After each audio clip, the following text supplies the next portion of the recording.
Bonjour et bienvenue dans cette nouvelle vidéo. Aujourd'hui nous allons nous pencher sur un sujet délicat, souvent tabou, mais qui concerne plus d'hommes qu'on ne l'imagine. L'infidélité féminine. Saviez-vous que 85% des hommes ne réalisent pas que leur partenaire les trompe? Un chiffre surprenant qui mérite réflexion. Comme beaucoup, vous pensez peut-être que cela ne pourrait pas vous arriver, que vous remarqueriez forcément si quelque chose clochait dans votre couple. Pourtant, la réalité est souvent plus complexe. Là où les hommes laissent parfois des indices évidents, les femmes infidèles, elles, sont souvent bien plus subtiles. Elles utilisent des phrases apparemment anodines, adoptent des comportements discrets, presque invisibles aux yeux non avertis. Mon objectif ici n'est pas d'alimenter la méfiance ou de provoquer la paranoïa, mais plutôt de vous aider à mieux comprendre certains mécanismes qui peuvent se jouer dans une relation. Dans cette vidéo, nous allons décortiquer ensemble 8 phrases fréquemment prononcées par des femmes infidèles. Vous les avez peut-être déjà entendues, sans leur accorder d'importance. Pourtant, elles peuvent parfois en dire long. Ce que je vais partager avec vous est le fruit de plusieurs années d'observation et d'analyse comportementale. Il ne s'agit pas de simples suppositions, mais de schémas récurrents identifiés dans de nombreuses histoires d'infidélité. Soyez attentifs. Ce que vous allez découvrir pourrait bien changer votre vision des relations amoureuses et vous aider à mieux préserver la vôtre. Certaines vérités que vous allez entendre peuvent être dérangeantes, mais elles sont parfois indispensables pour avancer. Et si vous vous reconnaissez dans l'un des exemples que je vais citer, pas de panique, ce n'est pas une fatalité. Bien au contraire. L'information reste votre meilleur allié pour prendre des décisions éclairées. Alors prenez le temps de vous installer confortablement. Il est maintenant temps de lever le voile et de décoder ensemble ces 8 phrases, une par une. Êtes-vous prêt à regarder au-delà des apparences? C'est parti. Phrase numéro 1. Elle parle souvent d'un autre homme. Le premier signal à ne pas négliger, c'est lorsqu'elle commence à évoquer régulièrement une autre personne dans ses conversations. Ce n'est jamais anodin. Si vous l'entendez dire, par exemple, « Tu sais, Paul au bureau, il me comprend tellement bien », ou encore « C'est fou comme il arrive toujours à me remonter le moral », soyez attentifs. Derrière ces mots se cache souvent bien plus qu'un simple bavardage. Elle n'évoque pas cette personne par hasard. Elle commence à nouer un lien émotionnel avec lui. Et ce lien, s'il n'est pas rompu à temps, peut très vite dépasser le cadre de l'amitié. Ce qu'elle exprime, consciemment ou non, c'est qu'elle trouve chez cet homme ce qu'elle ne ressent plus dans votre relation. De l'écoute, de la compréhension, une présence attentive. Quand une femme tisse ce type de connexion, le risque qu'elle franchisse un jour la ligne devient bien réel. Il ne s'agit pas d'être méfiant à l'excès, mais lucide. Lorsqu'un prénom revient souvent dans ses discours, toujours accompagné de compliments ou d'émotions positives, ce n'est pas anodin. C'est peut-être le moment d'avoir une vraie conversation, posée, honnête, car l'infidélité féminine commence souvent là, dans la sphère émotionnelle, bien avant que le physique ne prenne le relais. Phrase numéro 2. Ne t'inquiète pas, je sors juste avec des amis. À première vue, cette phrase semble parfaitement anodine, et c'est précisément ce qui la rend aussi dangereuse. Ne t'inquiète pas, je sors juste avec des amis, est l'un des prétextes les plus couramment utilisés lorsqu'une femme cherche à dissimuler autre chose. Elle sonne rassurante, presque banale, mais elle peut être le masque d'une toute autre réalité. Ce n'est pas la phrase en elle-même qui pose problème, mais la répétition et le contexte dans lequel elle revient. Quand les sorties deviennent plus fréquentes, que les retours se font tardifs, que les détails sont flous ou changent d'un récit à l'autre, il est temps d'être attentif. Ce genre de scénario suit souvent un schéma bien précis, celui d'une infidélité qui s'installe, lentement, mais sûrement. L'infidélité ne commence pas par une confession, mais par de petites dissimulations. Des sorties dites entre amis, des téléphones mis en silencieux, une irritabilité soudaine, lorsqu'on ose poser une question. Tout cela vise à désamorcer votre vigilance, à vous maintenir dans le doute, sans preuve concrète. Encore une fois, il ne s'agit pas de devenir soupçonneux à la moindre sortie. Mais une personne qui n'a rien à cacher n'éprouve pas le besoin de fuir les questions ou de brouiller les pistes. La confiance est une chose précieuse, mais elle ne doit pas vous aveugler. Si cette phrase devient récurrente, posez-vous les bonnes questions. Que cherche-t-elle à vous faire ne pas voir? Phrase numéro 3. J'ai besoin d'espace. Lorsqu'une femme commence soudainement à réclamer plus d'espace, cela peut paraître inoffensif. Après tout, chacun a besoin de moments pour soi. Mais attention, dans certains cas, cette demande cache bien plus qu'un simple besoin de solitude. Ce qui doit vous interpeller, c'est lorsque cette demande arrive de manière soudaine, sans conflit apparent ou raison claire. Des phrases comme « j'ai besoin de temps pour moi » ou « je dois me retrouver » peuvent sembler légitimes, mais elles sont parfois utilisées pour justifier une prise de distance, dans un but précis. Derrière cette volonté d'espace, il peut y avoir la recherche de liberté, non pas pour se recentrer, mais pour voir quelqu'un d'autre sans rendre de compte. Et souvent, cette distance physique s'accompagne d'un recul émotionnel. Elle devient plus froide, moins présente, moins impliquée. Ce n'est pas anodin. C'est souvent le signe qu'elle commence à désinvestir votre relation pour en nourrir une autre. Évidemment, vouloir du temps pour soi ne signifie pas toujours qu'il y a trahison. Mais si cette demande s'accompagne de comportements inhabituels, sorties non expliquées, changement d'habitude, moindre communication, alors il est important de ne pas rester aveugle. Une femme qui cherche simplement à se ressourcer n'éprouve pas le besoin de couper les liens de façon soudaine ou confuse. Soyez attentifs. Parfois, derrière ce besoin d'espace, c'est une autre relation qui se cache. Phrase numéro 4. Je travaille tard. C'est une excuse qui passe facilement. Je travaille tard sonne tout à fait raisonnable, presque irréprochable. Après tout, qui êtes-vous pour remettre en question une implication professionnelle? Et c'est bien là que réside sa force. Elle justifie des absences prolongées, tout en désarmant vos soupçons. Mais il faut être attentif aux détails. Si ces soirées au bureau deviennent subitement fréquentes, si les horaires s'allongent sans explication claire, si elle reste vague sur ce qu'elle fait ou change régulièrement sa version, ce ne sont pas des coïncidences, ce sont des signaux. Posez-vous les bonnes questions. Est-ce qu'elle a toujours eu ce rythme ou est-ce récent? Peut-elle expliquer sur quoi elle travaille exactement? Est-elle facilement joignable pendant ces longues soirées? Une femme réellement débordée par le travail pourra en général répondre à ces questions sans difficulté ni nervosité.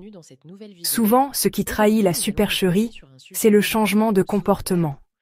Une femme qui n'a jamais eu d'horaires à rallonge et qui, du jour au lendemain, multiplie les heures supplémentaires tout en devenant évasive ou distante, ne fait probablement pas qu'abattre des dossiers. Et surtout, ne laissez pas la culpabilité vous aveugler. Ce prétexte fonctionne parce qu'il joue sur votre confiance et votre bienveillance. Mais une vraie surcharge de travail s'accompagne de cohérence, de transparence et de signes clairs.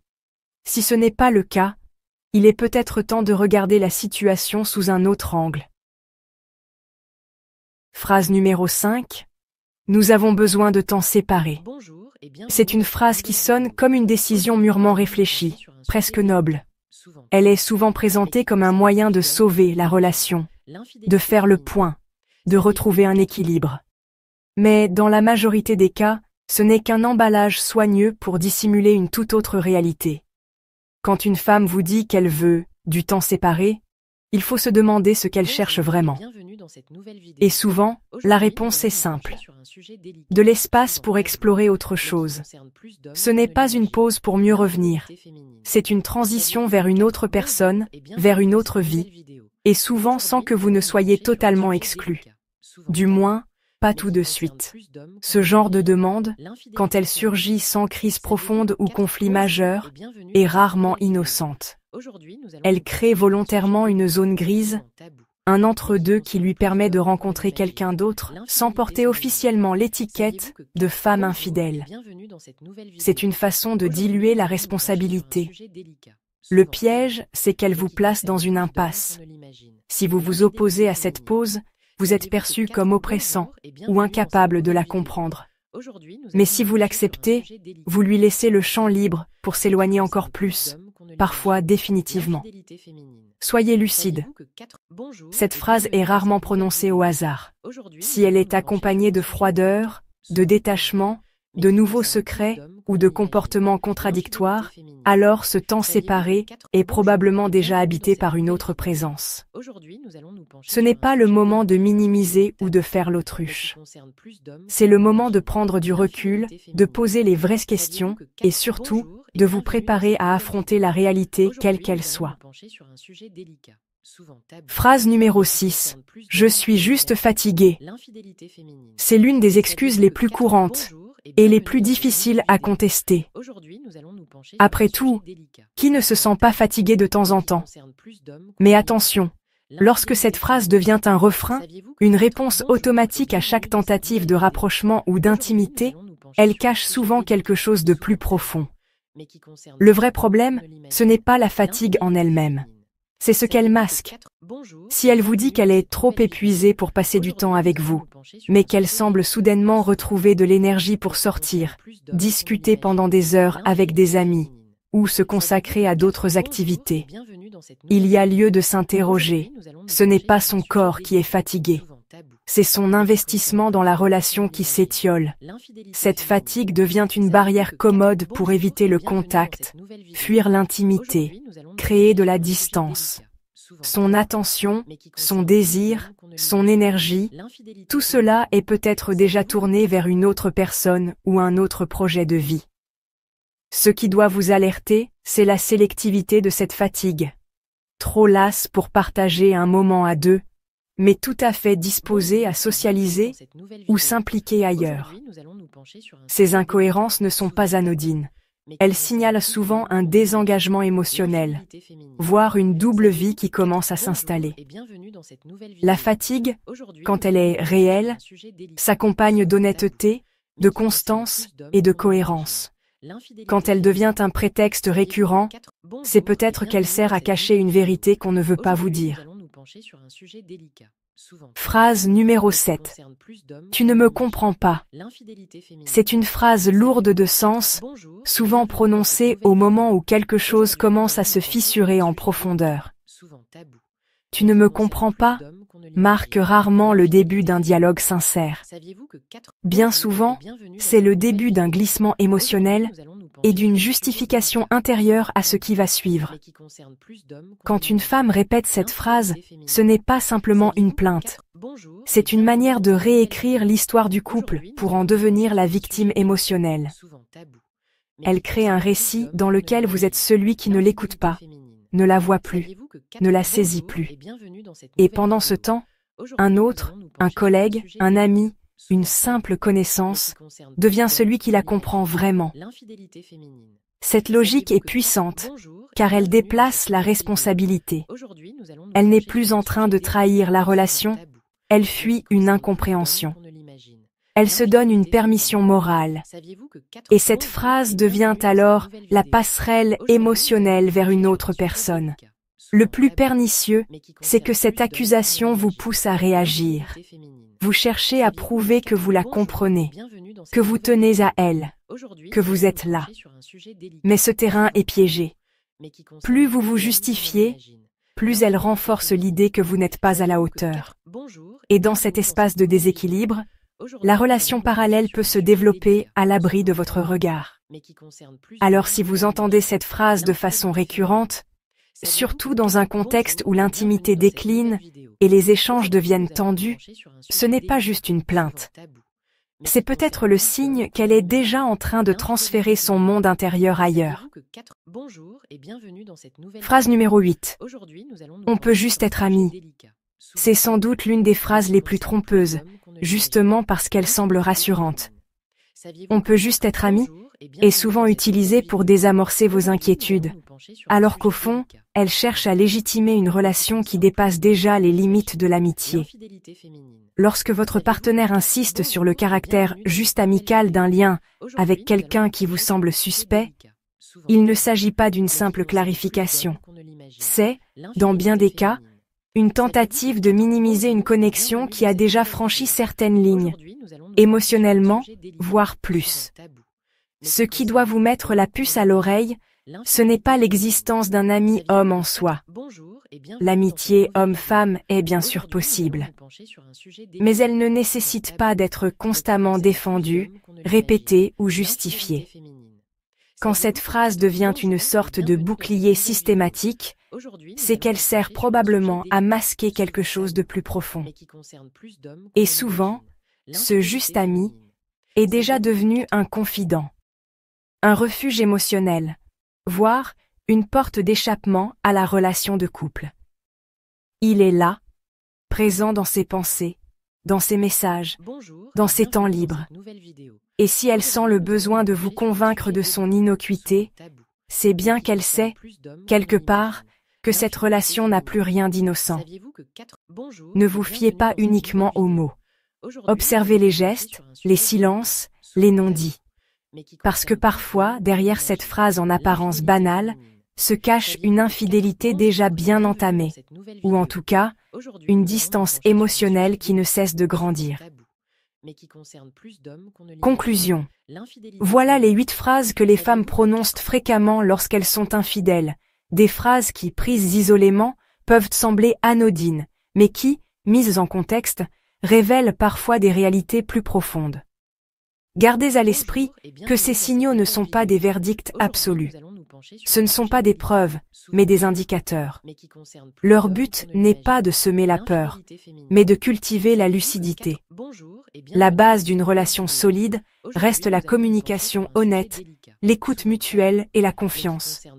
Utilisez ces informations non pas pour devenir suspicieux, mais pour affiner votre perception, développer votre intelligence émotionnelle et mieux comprendre les dynamiques à l'œuvre dans votre couple. Et surtout, si quelque chose vous semble étrange ou incohérent, ne laissez pas le silence s'installer. Le dialogue reste votre meilleur allié. Parlez, questionnez, écoutez, sans agressivité, mais avec sincérité.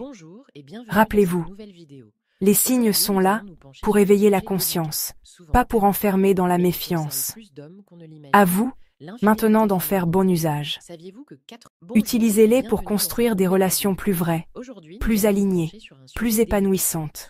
Car au fond, ce n'est pas la peur de perdre qui doit guider nos choix, mais le désir de mieux aimer et d'être aimé en retour. N'oubliez pas d'activer la cloche pour ne rien rater des prochaines vidéos. Et surtout, prenez soin de vous et de vos choix. À très